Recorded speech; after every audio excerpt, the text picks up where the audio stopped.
அமேசானா return ஆமாங்க ஆமாங்க அதியன் ஒரு பையன் ஆமாங்க ஆமாங்க பாஸ் கொஞ்சம் பெருசு எடுத்துட்டு வாங்க போட போறேங்க ஆமாங்க எங்க அமேசான்ல ரிட்டர்ன் போட்டு வந்து சொல்லுவாங்க. அப்ப உன்னை அமேசான்ல தான் வாங்குனாங்களா? இல்ல நான் அமேசான்ல இருந்து வரல. சரிம்மா, எப்படி எங்க இருந்து வந்த? அம்மா கிட்ட இருந்தா. அம்மா கிட்ட தான் வந்தியா? அப்புறம் எப்படி அமேசான்ல ரிட்டர்ன் போக முடியும்? பசங்க வீட்ல அடங்கலனா அமேசான் ரிட்டர்ன் போட்டா வேற பசங்க கொடுப்பாங்க. நம்ம என்ன வயசுல கொடுக்குறோமோ அதே வயசுல திருப்பி கொடுப்பாங்க. அப்படியா?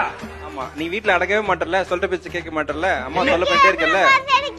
உங்களுக்கு பிடிச்ச மாதிரி நாங்க ஆப்ஷன் செலக்ட் பண்ணிக்கலாம். அமைதியா இருக்க பையன், அழாத பையன், அடம்பிடிக்கிற பையன். சொல்லேனப்பா, சும்மா இருப்பா. நீ ஒண்ணு பண்ணுமா, அந்த மொபைல வாங்கிட்டு வரேன். திருப்பி போட்டு அந்த போக சொல்லிடுமா? போக சொல்லிடுமா? நீ போன் பேசி போக சொல்லு. ஹலோ வேணாம் போங்க.